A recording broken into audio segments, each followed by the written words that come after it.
Class 9 के विद्यार्थियों, देखिए आज के इस वीडियो के अंतर्गत देखिए 9 मार्च के लिए बेसिक मैथ वालों का मॉडल पेपर इस वीडियो में हम समझेंगे फुल सॉल्यूशन के साथ में, जो Hindi version plus English version में रहेगा। देखिए हम आपको 6 मॉडल पेपर प्रोवाइड करवा रहे हैं फुल सॉल्यूशन के साथ में। देखिए बहुत ही रिसर्च और कॉन्सेप्ट के अनुसार हमने ये 6 मॉडल पेपर तैयार किए हैं ताकि बच्चा इनको कंप्लीट करके अच्छे से अच्छे नंबर लाए और अच्छी परसेंटेज बना पाए। हर एक सब्जेक्ट के आपको 6 मॉडल पेपर हम प्रोवाइड करवा रहे हैं। तो चलिए बिना किसी डाउट के वीडियो को शुरू करते हैं और चलिए बढ़ते हैं प्रश्न की ओर। तो देखिए पहला प्रश्न है कि यदि r परिमेय संख्या है और s अपरिमेय संख्या है तब r प्लस s होगा, तो दोनों का मान होगा अपरिमेय संख्या। ठीक है, क्या होगा? अपरिमेय संख्या। दूसरा है बहुपद 4x स्क्वायर माइनस 2x घात 7 प्लस 10x क्यूब की घात है 7। तीसरा है k का मान होगा जबकि x इक्वल 0 y इक्वल 1, समीकरण x plus y equal k का हल है। तो k का हल है 1। ठीक है, सोल्व करके देख लेना है और ये मान आप इस समीकरण में रख लीजिएगा। ठीक है, अगला है समीकरण x माइनस 2y बराबर 4 के हल है 0 और माइनस 2। ठीक है, किसी समबाहु त्रिभुज का प्रत्येक कोण होता है 60 डिग्री का। कितनी डिग्री का? 60। अर्धवृत्त का कोण होता है, तो अर्धवृत्त का कोण होता है 90 डिग्री का। कितने डिग्री का? 90 डिग्री का। ठीक है, चलिए इसके बाद में ये आपके इंग्लिश वर्जन वालों के लिए यहाँ से आप स्क्रीनशॉट लें और कंप्लीट करें इनको। ठीक है, इसका बी रहेगा, इसका 60 और इसका 90। ठीक है, चलिए अगले प्रश्न की ओर बढ़ते हैं। तो देखिए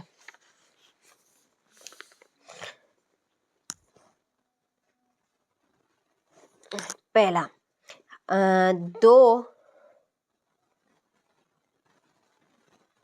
ठीक है, 2 प्लस करनी 3 एक खालिस्तान संख्या है, तो ये एक अपरिमेय संख्या है। कैसे? अपरिमेय। अगला है वास्तविक संख्या a बहुपद px का एक शून्यक होती है यदि p इक्वल हो। क्या हो? p इक्वल हो आपका 0। निर्देशांक अक्ष तल को 4 भागों में बांट देते हैं जिन्हें खालिस्तान कहा जाता है। चतुर्थांश, क्या कहेंगे? चतुर्थांश। अगला है पूर्ण अपने भाग से खालिस्तान होता है बड़ा। वे रेखाएं जो एक ही रेखा की समांतर होती है पर इस पर खालिस्तान होती है समांतर। समान त्रिज्याओं वाले दो वृत्त खालिस्तान होते हैं सर्वांगसम।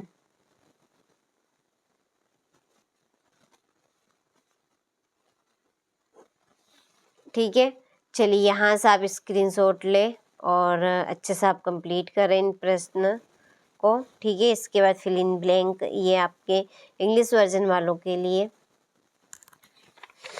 चलिए इसके बाद है सत्य सत्य लिखिए। पहला, एक पद वाले बहुपद को एक पदी कहा जाता है, तो यह है सत्य। दूसरा है क्षैतिज रेखा को y अक्ष कहा जाता है, तो असत्य।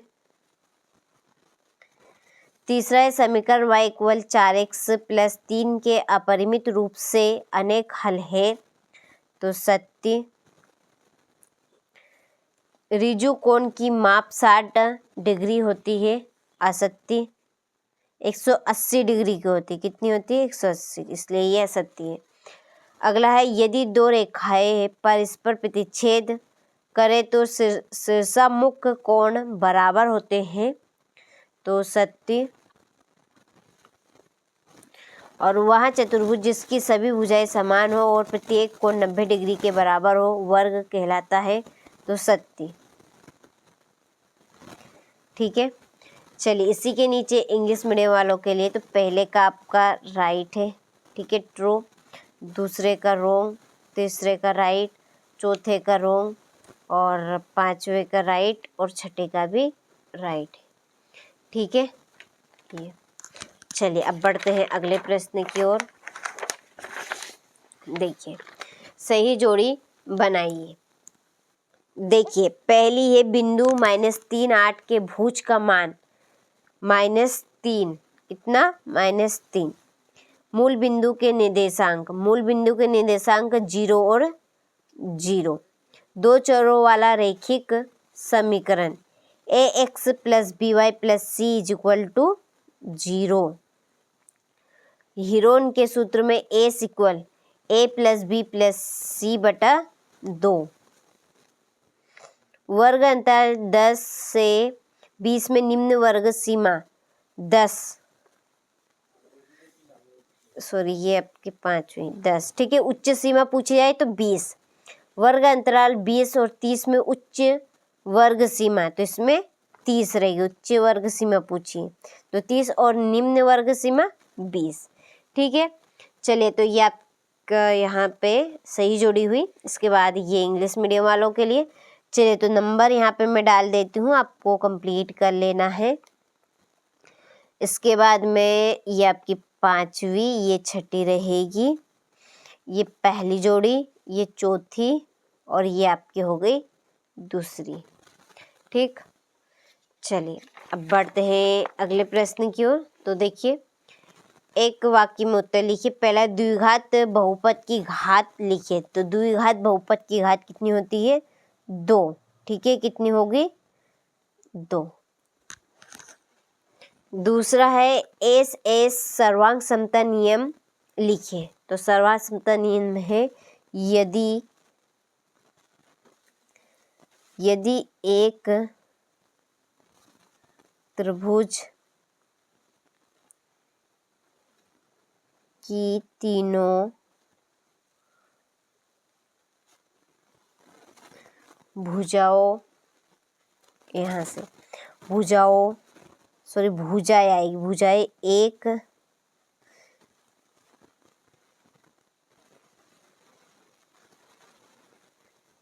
दूसरे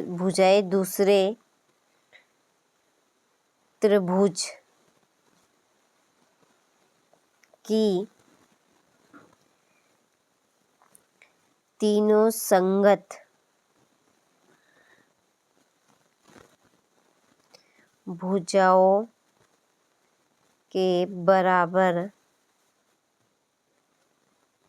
हो तो दोनों त्रिभुज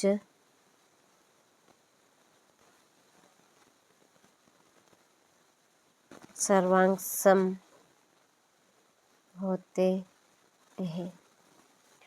ठीक है, तीसरा है एक समांतर चतुर्भुज ABCD में यदि कोण A = 70 डिग्री तब कोण C का मान लिखिए। तो कोण C इक्वल होगा 70 डिग्री। चक्रीय चतुर्भुज को परिभाषित कीजिए, इसकी परिभाषा बाद में देखेंगे। वर्ग अंतराल 0 से 20 का वर्ग चिन्ह लिखिए। तो उनके बीच का वर्ग चिन्ह रहेगा डिफरेंस 10। शंकु का आयतन का सूत्र लिखिए। तो शंकु का आयतन का सूत्र है 1/3 πr²h। ठीक है, चलिए यहाँ से आप स्क्रीनशॉट लें और कंप्लीट करें। इसके बाद ये आपके इंग्लिश वर्जन वालों के लिए। ठीक, छठा है 6 करनी 5 को 2 करनी 5 से गुणा कीजिए।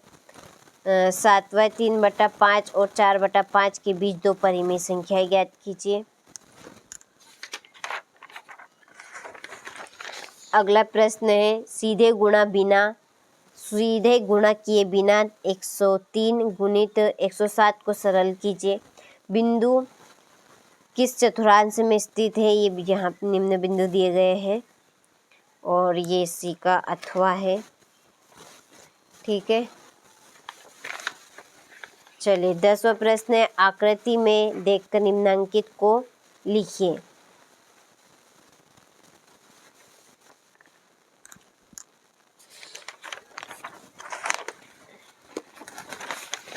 चलिए फिर 11वां प्रश्न, समीकरण -2x + 3y = 6 को ax + by + c = 0 के रूप में व्यक्त कीजिए। ये आपका 13वां प्रश्न। 14वां प्रश्न है, दी गई आकृति में रेखाएं AB और CD बिंदु 0 पर प्रतिच्छेद करती है यदि। ठीक है, यहाँ पे कोण दिए गए हैं, देख लीजिएगा आप। ठीक है, चलिए ये 15वां प्रश्न, ये है 16वां प्रश्न। अच्छे से स्क्रीनशॉट लेकर इनको कंप्लीट करें। 6 मॉडल पेपर दे रहे हैं आप, 6 मॉडल पेपर में आपका प्रॉपर काम बन जाएगा।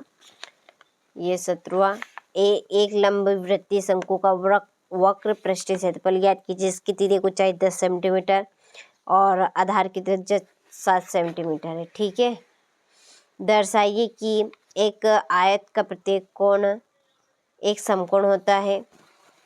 और ये है आपको 19वां, चंद्रमा का व्यास पृथ्वी के व्यास पर लगभग 1/4 है। इन दोनों के पृष्ठीय क्षेत्रफलों का अनुपात ज्ञात कीजिए।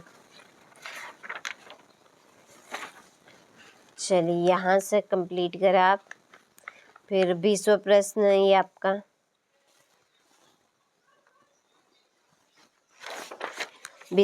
21वां हो गया, 22वां और ये है लास्ट 23वां प्रश्न। ठीक है, चलिए ये अथवा और ये आपका 21वां प्रश्न रह गया था। ठीक है, उधर छूट गया था, तो ये यहाँ पे हो गया आपका 21वां प्रश्न हो गया। चलिए, तो आपने सारे प्रश्नों का अच्छे से स्क्रीनशॉट ले लिया होगा, अच्छे से आप कंप्लीट करें।